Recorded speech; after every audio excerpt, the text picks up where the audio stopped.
Bueno, este es el taller de química, ¿sí? El taller de química ya se entra igualito como se entra en el de física que ya se los había explicado. Sin embargo, lo mismo, en el de química ustedes también tienen acá un link, copian ese link o sencillamente si está en azul le dan con el dedito y de una los va a llevar acá. O hacen el proceso que expliqué en física para llegar hasta acá. Ahora, aquí ¿qué hay que hacer? Aquí hay que hacer la introducción. ¿Sí? La introducción, este tipo de herramientas o recursos virtuales tienen algo que se llama introducción, que es como una motivación o una introducción del tema, como lo dice su nombre, donde se intenta como establecer un puente entre algo de la vida cotidiana y el tema que se va a desarrollar, ¿sí? Entonces aquí me están hablando de una persona que está cansada, que por fin se quiere acostar perdón, me salté uno, hay que seguir acá en este de acá, porque es como una historieta. Y llega y se encuentra con que tiene que tomar un ascensor que está súper lleno. Entonces a partir de eso leen toda la historieta y a partir de eso hay una pregunta. Dice, finalmente la persona que iba tan cansada se subió y no pudo cerrar la puerta del ascensor. Entonces preguntan que por qué ustedes creen que no se pudo cerrar y que argumenten sus razones. Y nos dan una nota, nos dice que el ascensor tiene un límite de personas, entonces ustedes tienen que contar cuántas personas iban en el ascensor y que el ascensor no está dañado, ¿no? Para que no van a dar respuestas como que estaba dañado. Eso es todo lo que hay que hacer en la introducción. Esta parte es a partir de lo que usted crea. No se preocupe si está bien o mal, sino desde sus ideas previas. Esto es para indagar las ideas que ustedes tienen. No se preocupen por más. Eso es todo en la introducción. No hay que hacer nada más. Cerramos, perdón, se me fue para otro lado. Cerramos la introducción y vamos a las actividades. Hay que hacer estas 4 actividades según la guía. La guía nos dice que las 4 actividades, la actividad del resumen y la actividad de la tarea. Entonces acá vamos a la actividad número 1. En la actividad número 1 también hay unas preguntas que todas son desde lo que ustedes creen. Por eso dice, ¿consideras? ¿Crees? ¿Será que? Son preguntas que son desde lo que ustedes tengan en su cabecita, no hay que ir a investigar nada, no hay que consultar nada por internet. Sí, en este tipo de aplicaciones no hay que hacer eso. Todo se hace con la misma aplicación. Entonces dice que si consideras que un borrador se puede dividir infinitamente, o sea, si usted se pone a desbaratar un borrador parte por parte, va a llegar un momento en que ya no lo va a poder dividir en más partecitas pequeñas, sí o no, y que explique usted por qué cree que sí o por qué cree que no. Después le dice que si usted tuviera un microscopio bien potente, donde pudiera observar la materia a un nivel bien detallado, lo más fino posible, que si ahí sí puede, cree usted que puede dividir infinitamente el borrador. Alguien me contestó por ahí que no creía que el microscopio fuera un material con el que pudiera dividir algo. No, el microscopio es un material con el que usted puede ver algo muy pequeño. Entonces, si usted ve algo muy pequeño, sí puede seguirlo dividiendo en otras partecitas. A eso es a lo que se refiere. Después viene aquí, ese es el botón 1 de la actividad 1, viene el botón 2 de la actividad 1 y empieza como una especie de línea de tiempo, donde nos van a hablar de lo que tuvo que pasar para llegar al concepto de átomo. ¿Sí? Desde los pensadores, los primeros pensadores, los atomistas, hasta Dalton. Entonces, en esta primera parte de la línea de tiempo, por acá se ve interrumpida con una preguntita con relación a lo que les han presentado hasta el momento. Dicen, según lo observado en la línea de tiempo, en la primera parte de esa línea del tiempo, ¿con cuál de las posturas que hay ahí te sientes identificado y por qué? ¿Con la atomista o con la antiatomista? Entonces usted tiene que leer en esa pequeña línea de tiempo qué dicen los atomistas, qué dicen los antiatomistas y decir cuál y explicar por qué. Luego dice, teniendo en cuenta tu respuesta en la primera pregunta que se hizo en torno al borrador y ahora esa línea de tiempo te preguntan si has cambiado de posición con relación a si se podía o no se podía seguir dividiendo el borrador. Y obviamente hay que decir por qué, en todas hay que decir por qué, no solamente decir sí o no, sino justificar. En el cuarto punto sigue la línea de tiempo, ese señor es Dalton, y entonces acá sus pensamientos, puede qué fue lo que ocurrió con él a partir de la teoría de Demócrito. Leen la línea, tienen que leer toda la información que les den ahí, hay que leerla para poder responder. Y de aquí también es una pregunta desde su parecer, hasta ahí no hay nada que investigar. Dice, ¿estás de acuerdo con la postura sobre la naturaleza de la composición y estructura de la materia que formuló Dalton? Diga sí o no y por qué, pero tiene que haber leído lo que estaba anteriormente. Y después dicen, bueno, ahora ¿cómo ha cambiado tu opinión acerca de la naturaleza de la materia con relación a la primera pregunta? Si hubo cambio o no hubo cambio y por qué. Y en la 6, pues aquí no hay actividad para hacer, aquí sencillamente dice, bueno, finalizamos ese viaje por el tiempo, esa línea por el tiempo y ya. Entonces aquí no hay actividad para hacer, ahí termina la actividad número 1, salimos de la actividad número 1, entramos a la actividad número 2. En la actividad número 2 dice, me dan una imagen, ¿sí? Me dice qué representación puedes hacer, perdón, qué interpretación puedes hacer a estas representaciones simbólicas. Entonces, miren, aquí tenemos, ustedes en este momento ya están en la capacidad de diferenciar entre elementos, moléculas y compuestos, ¿sí? Tenemos moléculas de compuestos y tenemos átomos de elementos. El calcio es un elemento que está en la tabla periódica. Si está solito, es un elemento, esos son átomos de un elemento. Pero si tenemos dos elementos que se asocian, como el hidrógeno y el oxígeno, forman un compuesto que es el agua. Esto ya lo hemos visto en clase, ¿sí? Entonces, es decir eso, bueno, hay átomos de elementos de calcio, hierro, los elementos están formados por átomos, hay compuestos, está el agua, el HCl, esto los vimos el año pasado, el ácido clorhídrico, ustedes ya están incluso en capacidad de nombrar estos compuestos, el dióxido de carbono, monóxido de carbono, ácido nítrico y el oxígeno, que es un caso especial porque no está unido, como en este caso que es hidrógeno y cloro, están unidos dos elementos diferentes de la tabla periódica, no, aquí están unidos dos elementos iguales, dos oxígenos, a eso se le llama molécula. Yo ya les he explicado en clase que hay algunos elementos como el oxígeno que para subsistir en la naturaleza tienen que estar de forma molecular, o sea, tienen que estar unidos dos átomos de oxígeno. Entonces, es describir eso, toda esa narración que acabo de hacer acá es lo que se puede observar de este gráfico. Ahora viene el 2, el punto 2 es un video, por favor lo escuchan porque tiene información que les va a servir para seguir avanzando en este recurso digital. Después de ver ese video les preguntan, bueno, ¿qué pasará si dividimos la molécula del agua? ¿Sí? Entonces usted debe escribir ahí qué cree usted que va a pasar después de todo lo que hemos visto en los anteriores pasos. Y hay una pregunta que es desde su parecer, ¿cuántas moléculas de agua crees que consumes al ingerir un vaso de agua? Desde su parecer, no tiene que ir a buscar nada de eso por internet, de lo que usted cree. Y después desde lo que usted cree le preguntan, ¿será posible dividir un átomo de hierro? Tenga en cuenta que el hierro es un elemento formado por varios átomos, en este caso le están hablando de uno solo, no es un compuesto. Y tenga en cuenta que nosotros ya vimos en clase, están viendo desde sexto, que los átomos están formados por electrones, protones, neutrones, ¿sí? Tengan en cuenta todo eso. Ahí se acaba la actividad número 2, salimos de la actividad 2 y vamos a la actividad 3. La actividad 3 trae dos preguntitas, ¿sí? A todas esas preguntas que se han presentado hasta el momento, aquí no hay que tomar pantallazos hasta el momento. ¿Por qué? Porque todas son preguntas que usted va a responder en el cuaderno. Entonces responde en el cuaderno y le toma una foto y eso es lo que me va a mandar, las fotos de esas preguntas. Si tiene la posibilidad, si tiene computador, va a tener la posibilidad de coger esas fotos, pegarlas en un documento Word bien organizaditas. Si no tiene la posibilidad porque no tiene computador, entonces me manda las fotos, pero me las manda organizaditas, porque me las están mandando en desorden, unas verticalmente, otras horizontales, unas borrosas que no se leen nada. Entonces, por favor, tengan mucho cuidado con ese tipo de cosas para que sea mucho más fácil la revisión de estos trabajos. Dice aquí, asigne un significado a estas representaciones que tenemos acá. Esas representaciones simbólicas son fórmulas, son los que el año pasado dijimos que se llamaban fórmulas y aprendimos a nombrarlas por diferentes sistemas, ¿sí?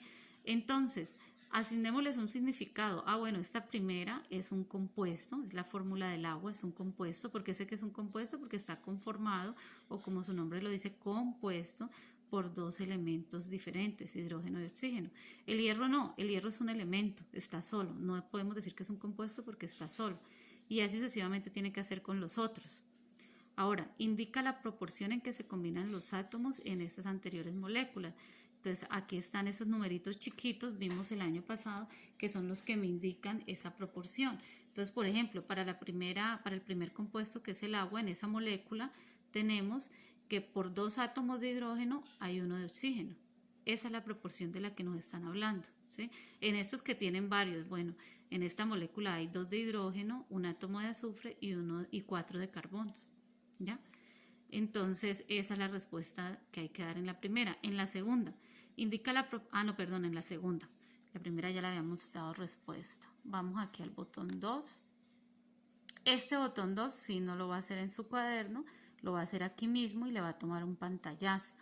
Es muy fácil, usted aquí lo único que tiene que hacer es, dice, ¿cuáles serán las representaciones simbólicas de esta sustancia? O sea, las fórmulas. Entonces, la del azúcar, si se la sabe, perfecto. Si no, sencillamente le da clic acá y mire, ahí le aparece C12, H22 o 11. Del alcohol, si se lo sabe, perfecto. Si no, aquí le aparece. Y así sucesivamente con todos. Estas dos últimas las deben saber porque las hemos trabajado en clase. Estas dos de acá, las dos primeras sí no. Pero la del agua la debe saber todo estudiante que esté en bachillerato. La de la sal la trabajamos bastante el año pasado.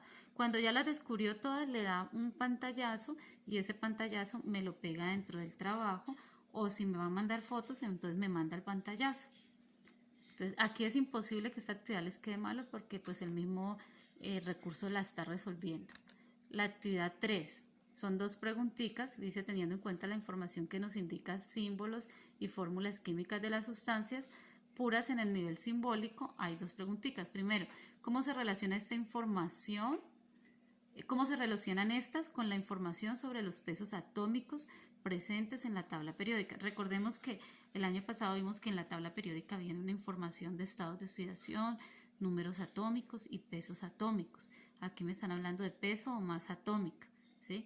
Entonces, ¿qué creen ustedes que tiene que ver eso de la fórmula con eso que aparece en la tabla periódica del peso atómico? Lo que ustedes crean, no lo van a consultar en ninguna parte, es lo que ustedes creen. En la 2, ¿cómo consideras que llegaron a establecer quiénes? Los químicos, los científicos que investigaron sobre esto llegaron a establecer esos valores de peso atómico que aparecen en la tabla periódica. ¿Qué creen ustedes que hicieron ellos para llegar hasta allá? ¿Sí? Eso es lo que van a contestar ahí. No los estoy mandando a investigar. ¿Qué creen ustedes? Ahí se acaba la actividad 3. Salimos de la actividad 3, nos vamos para la actividad 4. En la actividad 4 nos empiezan a explicar esa relación entre las fórmulas y las cantidades de átomos y moléculas, y para ello primero hay un ejercicio como introductorio muy sencillito. Dice aquí, arrastra aquí 6. ¿6 qué? 6 partículas. ¿Dónde vemos 6? Acá no hay 6, acá tampoco, aquí sí. Entonces usted lo va a arrastrar hasta acá. Si a usted le queda malo, él no va a dejar que lo ubique acá. Si le queda bueno, suena como acabamos de escuchar. Cuando ya los hizo todos, les toma un pantallazo y me agrega el pantallazo al trabajo o me lo envía junto con las fotos que me va a enviar, y así sucesivamente. Seguimos acá con el 2. El 2 es una pregunta también desde lo que usted cree. Le están preguntando cómo cree usted que podemos contar cuántas moléculas de agua hay acá, ¿sí? Lo que usted crea. Pero por aquí ya, bueno, ya me dicen, aquí no es una actividad para resolver, sino una notica que la debe leer. Y aquí hay una serie de información relacionada a cómo a partir del modelo atómico de Dalton se empezaron a conocer la forma de medir la masa de los átomos. Pero entonces en química la kilogramo, gramo, libra no es tan utilizado para contar átomos, sino otras unidades que me van a explicar más adelantico por aquí. ¿Sí? Entonces por aquí me empiezan a explicar cómo se relacionan las unidades de masa atómica de un elemento a otro, y me hacen el ejemplo del calcio con el helio. El calcio tiene un peso de 40 UMA. ¿UMA qué es? Unidades de masas atómicas, así se les llamó al principio. Hoy en día, si ustedes buscan en la tabla periódica, no van a encontrar UMA, sino gramos mol. Eso lo vimos en clase también. Entonces, si el del calcio es 40 y el del hidrógeno es 4, la relación entre ellos es 10. ¿Qué quiere decir eso? ¿Qué significa? Que el átomo de calcio es 10 veces más pesado que el de el helio. Y así nos van haciendo varios ejemplos aquí para explicarnos esa relación de equivalencia entre los elementos de la tabla periódica, tomando como ejemplo el calcio y el hierro. helio.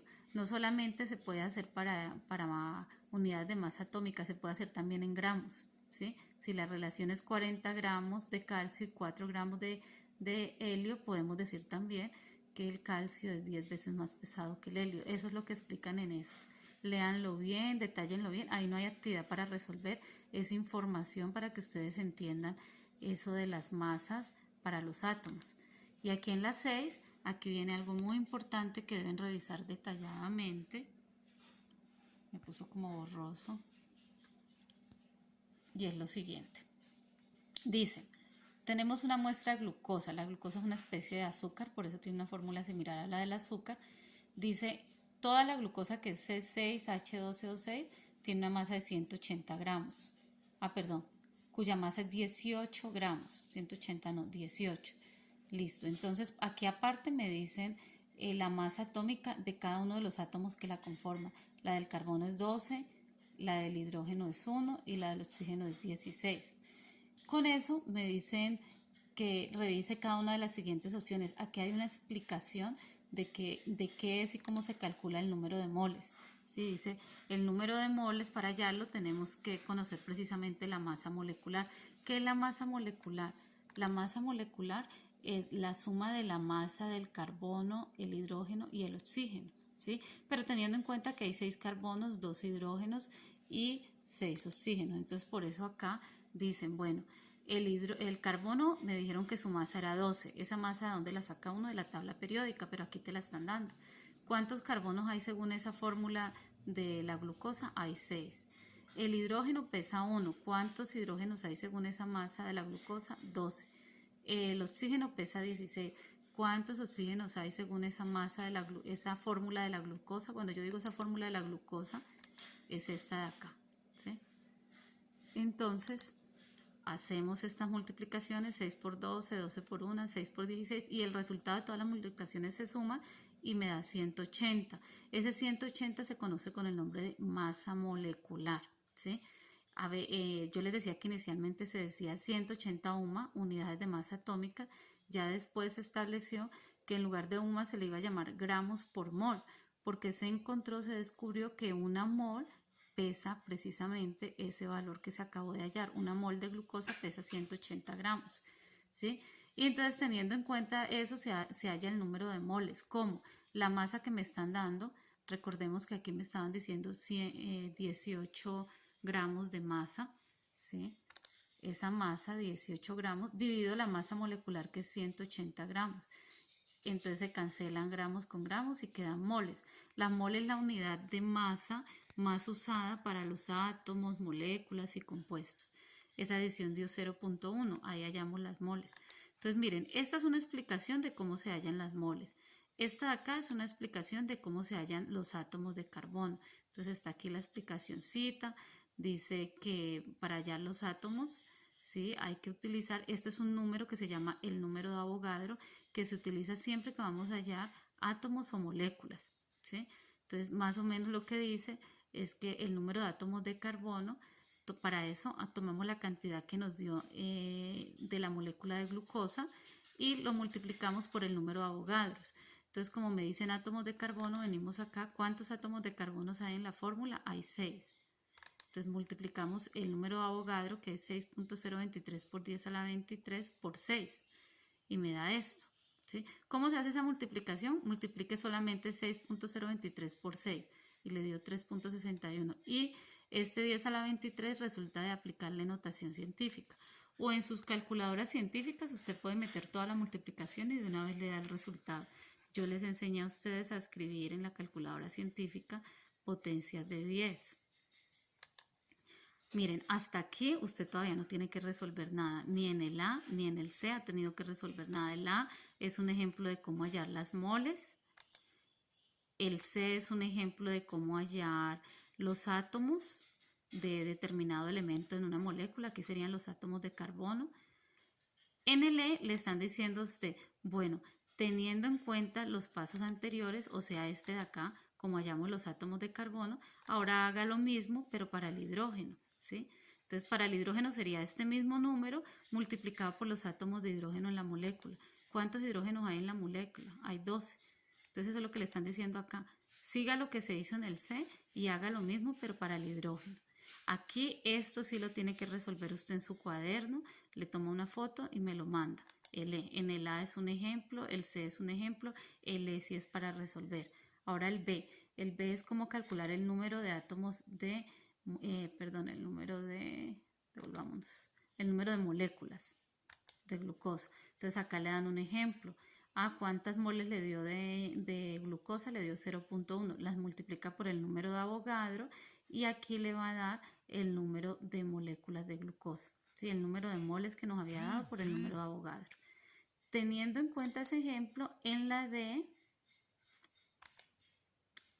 la D es, ten en cuenta los pasos anteriores, hay el número de átomos de oxígeno. La D se hace igualita como es el del carbono. O sea, que la E y la D usted las debe resolver siguiendo lo que se hizo en la C. ¿Sí? La A, la C y la B son ejemplos. Ahora, la F, la masa de una molécula de glucosa. ¿Qué va a hacer? Coge el peso molecular que se halló al principio, ¿sí? Y lo va a dividir entre el número de Avogadro. Ese resultado va a ser la masa de la molécula de glucosa. Entonces usted dirá, bueno, ¿y para qué me dan un ejemplo en la A, en la C, en la B y en la F? Si las dos que me piden hacer, la E y la D, las resuelvo solo con la C, mirando solo la C, porque resulta que más adelante viene un ejercicio donde usted va a utilizar los 6 ejemplos que hay acá, los 5 ejemplos que hay acá para resolver esos ejercicios. Esos vienen más adelante, esos no están aquí en la actividad 4. Ahora les digo dónde. Bueno, después de eso, ¿qué sigue? Sigue el resumen. Se me volvió a poner borroso acá. En el resumen, ¿qué hay? En el resumen hay una actividad que se llama el reto. Consiste en lo siguiente. Usted le va a dar aquí donde dice iniciar el juego. Hay creo que 9 preguntas que usted va a responder cada una en 30 segundos. Pero tiene una gran facilidad. Mire, si usted lo hace bien, por ejemplo, creo que esta es la A. Vamos a ver. Si usted lo hace bien, le suena la musiquita esa que indica que está bien. Le aparece aquí para que usted pase a la siguiente pregunta. Si usted lo hace mal, pongamos una que esté mala, aquí contesté mal, no me va a sonar la musiquita ni me va a salir la flechita para que continúe, pero me permite corregirla. Usted puede seguir, vuelve y lee nuevamente, dice, no, esa no era, era esta, y le va a salir la respuesta correcta. Tiene dos opciones. Esta de aquí es preguntarle a un compañero, pero como no estamos en grupo, esta no la puede usar. Puede usar esta que es el 50 y 50, que le elimine 2 que no sean y le queden solo 2. Entonces ya va a responder solo entre estas 2. ¿Listo? Entonces aquí cada que usted responda, le toma un pantallazo cuando ya esté correcta, cuando ya lo haya hecho bien. Por ejemplo, usted respondió aquí, ¿sí? Entonces espera para que le indique si es la correcta o no. No es la correcta, entonces debe ser esta. Pero no es contestar así, mire, quedó buena. Entonces ahí es donde le debe tomar un pantallazo. Con ese pantallazo yo me doy cuenta que usted tuvo que usar la opción del 50 y 50, que al principio le quedó mal y que después fue esta de acá. Pero no es que usted conteste a la loca ahí para ver que no. Es que usted lea, porque todas las preguntas son relacionadas con toda la información que ya estaba anteriormente en la aplicación. O sea, ahí no le están preguntando nada nuevo, están preguntando todo lo que usted ya trabajó en la aplicación. Es como una pequeña evaluación. ¿Listo? Y ahí sí contesta. Listo, salimos del resumen, lo hace todo, son 9 preguntas si no estoy mal, lo hace todo y se viene a la tarea.